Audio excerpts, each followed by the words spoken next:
Hello para maniaks, kita lanjut untuk sequel ketiga ya. Buat maniak-maniak yang belum nonton film sebelumnya, bisa dicek di playlist kita ya. Masa lalu Jason Bourne memang sangat kelam ya, dan ditambah lagi ingatan Jason Bourne belum sepenuhnya pulih. Nah, di hari-hari damai Jason Bourne, kini dia harus kembali berurusan dengan masa lalunya yang sepertinya tak akan pernah selesai untuk tetap terus mengintai kehidupannya.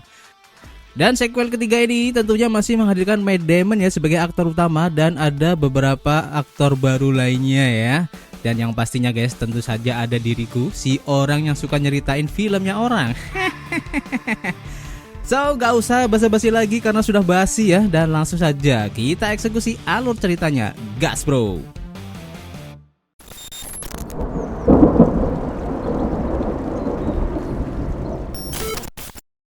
Nah, minggu kemudian setelah film kedua The Bourne Supremacy di markas besar CIA, Landy sedang mengadakan rapat mengenai nasib Jason selanjutnya. Namun entah mengapa bosnya yang bernama Kramer ini bersikeras untuk tetap memburu Jason dengan alasan Jason berbahaya bagi CIA dan berbahaya bagi keamanan nasional. Di Turin, Italia, lebih tepatnya di sebuah kafe, kita diperlihatkan dengan seorang pria yang bernama Simon Rose. Ini dia orangnya, kita sebut saja Rose ya. Dan Rose ini adalah seorang wartawan ternama asal Inggris yang bekerja untuk media cetak di perusahaan Guardian. Di situ Rose bertemu dengan seorang pria misterius. Nanti akan kita jelaskan siapa pria misterius ini guys. Rose menanyakan kepada si pria misterius ini tentang kasus yang berkaitan dengan Jason.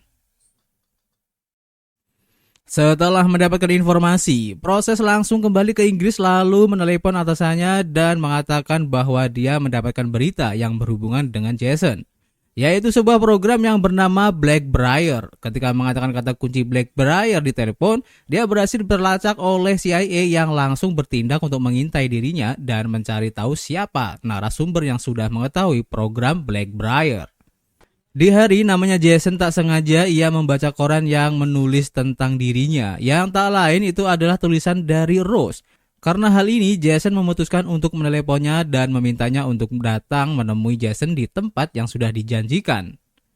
Saat melihat targetnya bergerak, pimpinan CIA yang bernama Noah, ini orangnya, dia memerintahkan semua tim dan penembak jitu untuk memburu Rose.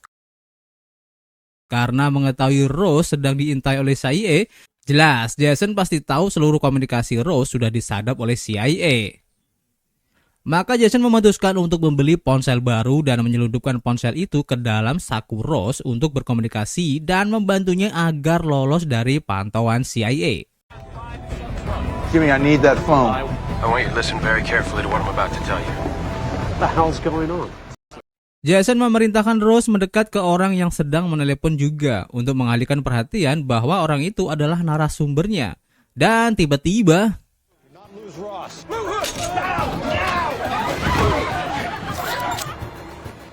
ya, alhasil tim CIA berhasil terkecoh dan salah menangkap orang. Setelah bertemu dengan Rose, di sini Jason langsung bertanya ya, siapakah sumber informasi dari berita yang Rose tulis di koran itu. Namun Rose bersikeras untuk tidak memberitahu Jason. Rose hanya memberitahu tentang program Blackbriar, yaitu sebuah program rahasia penerus dari program Treadstone terdahulu guys. Dan saat Jason akan kembali bertanya, tim CIA keburu menuju ke arah mereka dan mereka pun berpencar lagi. Karena parno melihat objek yang sedang mengarah kepadanya, akhirnya keberadaan Rose pun dapat diketahui oleh tim CIA dari CCTV setempat yang sudah disadap. Tak mau menyerah, Jason menyuruh Rose untuk bersembunyi di belakang toko. Dan tiba-tiba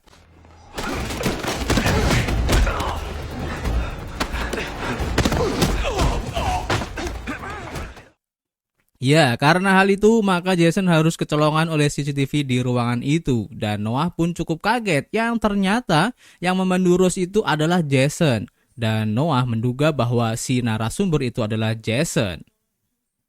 Maka Noah memutuskan untuk membunuh Jason dan Rose saat itu juga. Dan terlihat di situ tim penembak sudah siap dengan snipernya. Karena merasa ada yang mendekat ke arahnya, Rose pun panik. Dan karena panik, maka inilah yang terjadi guys.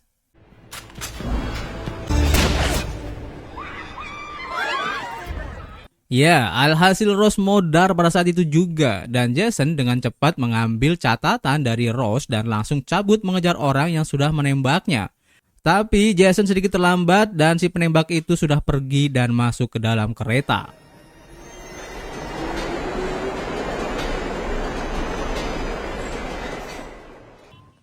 Di Madrid, Spanyol, si pria misterius itu mendapati berita bahwa Rose tertembak tanpa diketahui pelakunya. Karena hal itu, dengan cepat dia mengambil berkas-berkas penting dan langsung cabut dari sana. Berkat bantuan Landy, akhirnya Noah berhasil mengungkap siapa narasumber dari Rose, yang ternyata narasumbernya itu adalah Daniel. Daniel ini adalah pimpinan CIA yang bercabang di Madrid ya. Karena mengetahui hal ini, Noah langsung memerintahkan tim yang ada di sana untuk membekuk Daniel. Di sisi lain, berkat catatan milik Rose, di situ Jason sudah sampai terlebih dahulu di tempat Daniel. Namun sayang, Daniel sudah pergi dan Jason hanya menemukan selembar foto. Karena melihat foto itu, Jason kembali mengingat kilasan masa lalu saat Jason sebagai agen dalam program Treadstone terdahulu. Dan tak lama kemudian, utusan Noah pun tiba untuk memeriksa tempat Daniel. Setelah berhasil masuk ke dalam, ya hasilnya sama saja. Daniel sudah tidak ada di tempatnya. Tapi di situ mereka melihat bayangan cahaya dari belakang pintu. Maka tanpa basa-basi, mereka langsung memberondong bayangan itu. Dan setelah dilihat, ternyata bayangan itu adalah kipas angin. Dan tiba-tiba,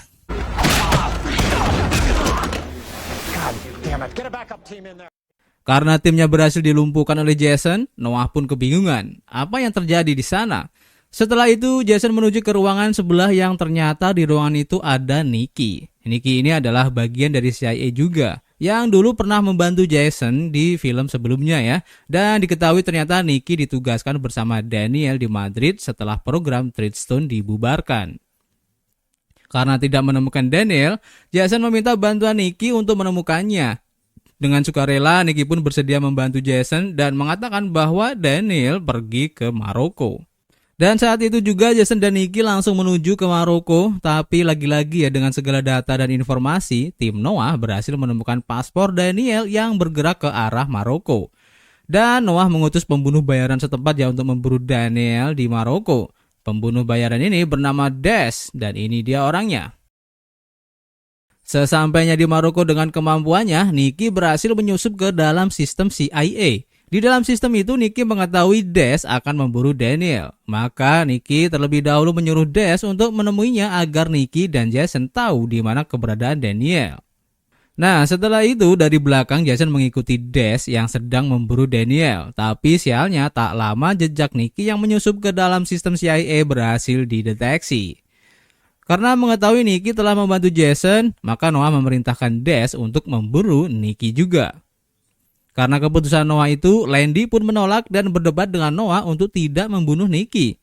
Namun entah apa yang merasuki Noah, Noah tetap bersikeras untuk membunuh semua orang yang berkaitan dengan Jason. Dan karena keputusan Noah yang sangat membagongkan itu ya, Landy pun keluar dari operasi itu. Kita kembali ke Jason yang sedang mengikuti Des dan situ Daniel terlihat akan keluar dari kamar hotelnya. Merasa sudah mengetahui pergerakan Daniel, Des pun berhenti untuk memarkirkan motornya dan memilih untuk berjalan kaki saja. Lalu kemudian dia menjatuhkan sebuah tas di jalan itu dan meyakini tas itu adalah sebuah bom. Jason yang melihat Daniel melintas langsung menghentikannya dan tiba-tiba guys,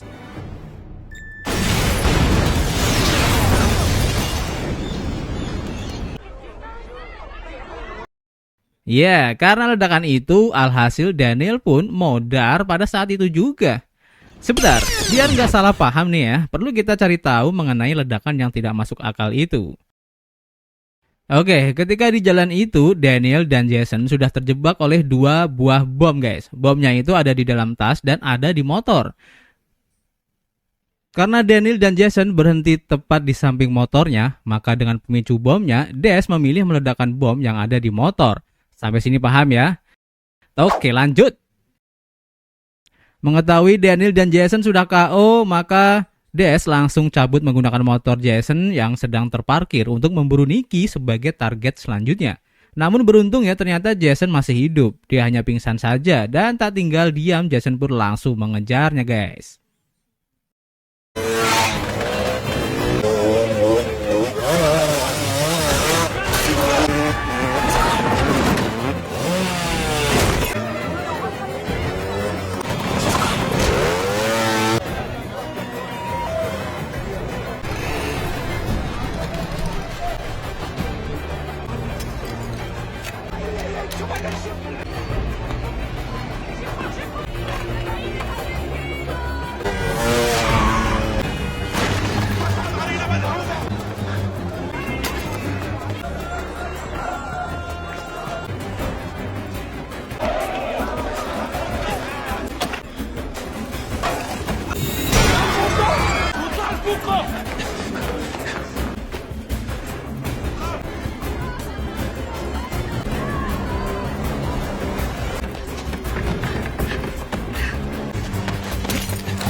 Setelah berhasil mengalahkan Des, Jason mengambil ponsel milik Des dan menyuruh Nicky untuk mengabari Noah bahwa mereka berdua sudah mati. Setelah mendapatkan kabar itu, Noah pun cukup percaya, guys. Di situ Jason memutuskan untuk berpencar ya, karena Jason tak mau Nicky terlibat dan terbunuh seperti kekasihnya di film sebelumnya. Nicky pun mengiyakannya. Lalu Nicky memotong dan mengikat rambutnya agar tidak terlalu dikenali oleh orang-orang CIA. Lalu Jason mengantarkan Nicky ke terminal rambutan untuk berpisah.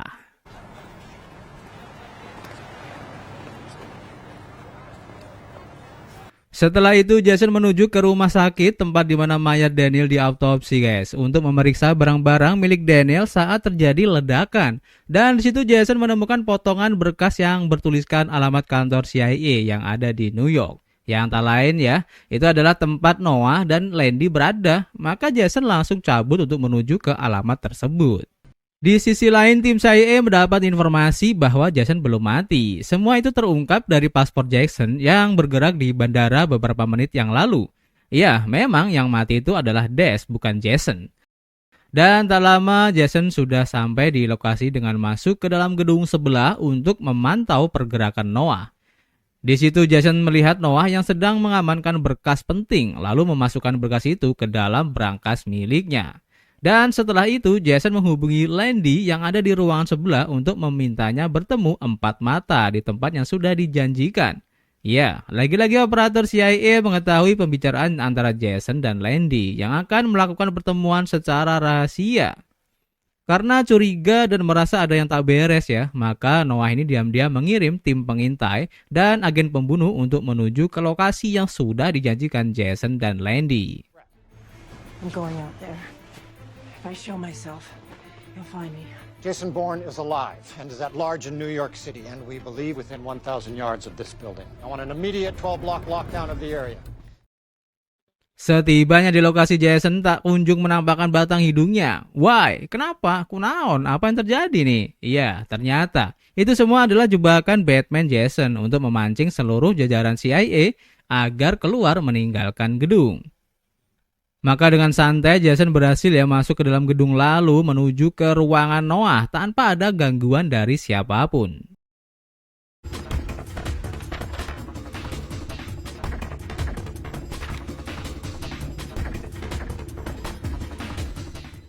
Di sini Jason berhasil menggondol berkas penting itu, yang ternyata berkas itu adalah berkas tentang program Blackbriar. Setelah itu Jason langsung cabut meninggalkan gedung CIA. Ketika di perjalanan, Jason dikejar oleh agen pembunuh.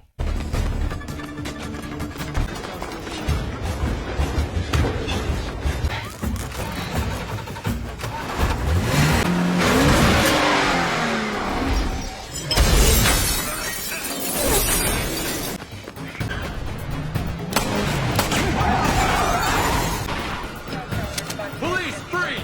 Put your hands in the air!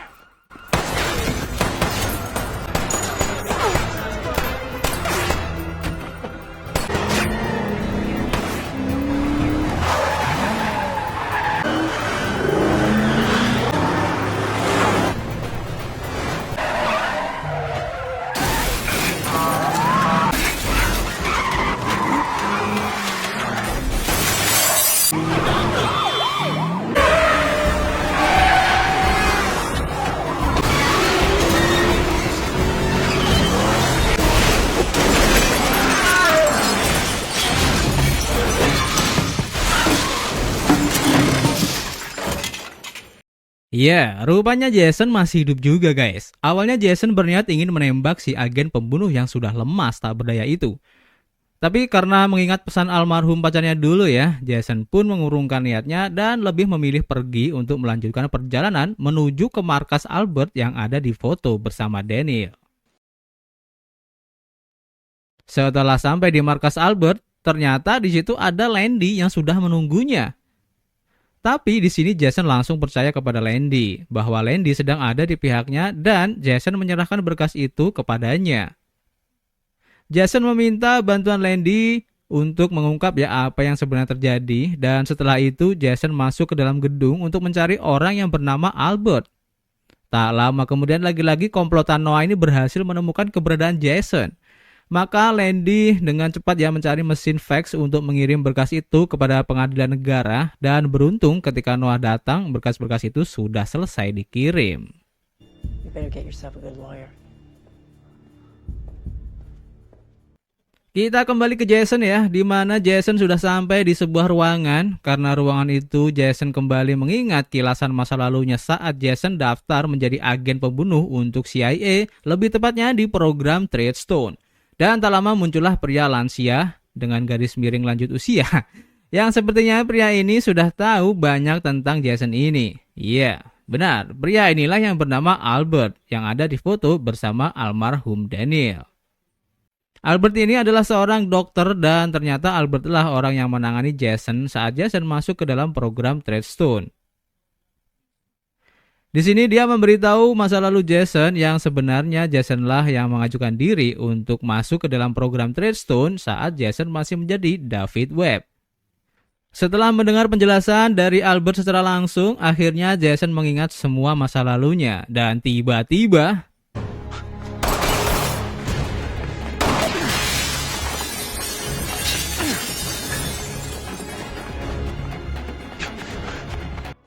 meskipun sudah dikasih kesempatan hidup oleh Jason, lagi-lagi si agen pembunuh utusan Noah itu tetap memburu Jason. Tapi karena Jason tidak membunuhnya saat di mobil tadi ya, maka dia pun ragu untuk membunuh Jason. Dan karena si agen terlalu bertele-tele, maka Noah memutuskan untuk membunuh Jason dengan tangannya sendiri, guys.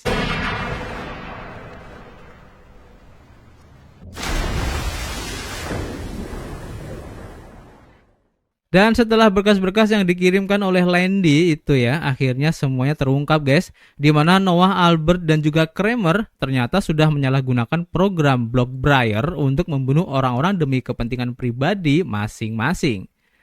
Dan karena hal itu, mereka bertiga pun ditangkap dan diadili oleh pihak yang berwajib. Sedangkan Jason dinyatakan tewas tertembak lalu jatuh ke danau. Dan jasadnya sudah 3 hari belum ditemukan juga. Tapi itu semua salah, guys. Ya.